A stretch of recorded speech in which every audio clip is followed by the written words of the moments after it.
fait ça parce que Fall Guys. C'est-à-dire qu'en fait, Fall Guys, c'est un nouveau jeu. Donc je pense, j'ai pas besoin de vous expliquer. Vous en avez déjà sûrement entendu parler. Bon, pour ceux qui n'ont pas vu, en fait, c'est un jeu où en gros, tu affrontes 58 joueurs. C'est une sorte de Battle Royale, sauf que c'est en plusieurs étapes. En fait, tu as plusieurs épreuves où en fait, ça va éliminer à chaque épreuve un certain nombre de joueurs. Et à la fin, il faut faire le top 1, il faut être celui qui gagne la dernière épreuve. Donc le jeu est mignon, voilà, c'est cool, ça détend les fins de soirée où tu as fait toute une journée de Fortnite et pété la tête. Et franchement, c'est très très cool comme jeu. En plus, ce qui fait vraiment la force du jeu pour moi, c'est l'incroyable variété de skins qui peuvent sortir dans le futur. Il y a des gens qui s'amusent à créer des skins qui pourraient sortir dans le futur, mais il y en a qui ont des idées folles. Et tellement que les skins peuvent être trop cool, tu te dis que le jeu a un potentiel énorme niveau cosmétique. Et du coup, ce qui fait que franchement, c'est un jeu qui peut vraiment pas concurrencer Fortnite, mais qui peut quand même attirer beaucoup de joueurs. Donc bon, est-ce que Fortnite ont fait ses réductions et ont fait ses offres parce que il y a Fall Guys qui atteint les 2 millions de joueurs en quelques semaines là? Je sais pas, c'est grave possible, en vrai c'est grave possible. C'est pas la première fois que Fortnite essaye de faire de l'ombre à un jeu pour pas justement que voilà ils aient moins de joueurs. Enfin bref, on verra. En tout cas voilà, Fall Guys a beaucoup de joueurs et du coup Fortnite se bouge les fesses. En tout cas c'est une bonne nouvelle pour nous. Ça veut dire que Fortnite vont faire plus de contenu, vont se bouger plus les fesses pour nous attirer, pour nous garder sur Fortnite. Du coup c'est une bonne nouvelle que Fortnite ait un peu de concurrence.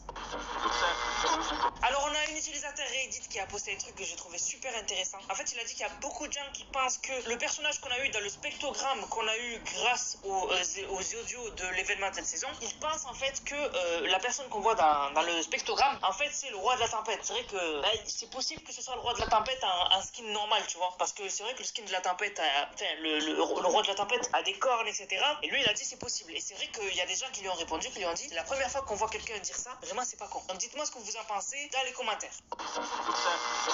On a de nouvelles informations par rapport au gros clash entre Apple et Epic Games et vous allez voir que c'est très très très intéressant. Alors déjà dans cette affaire,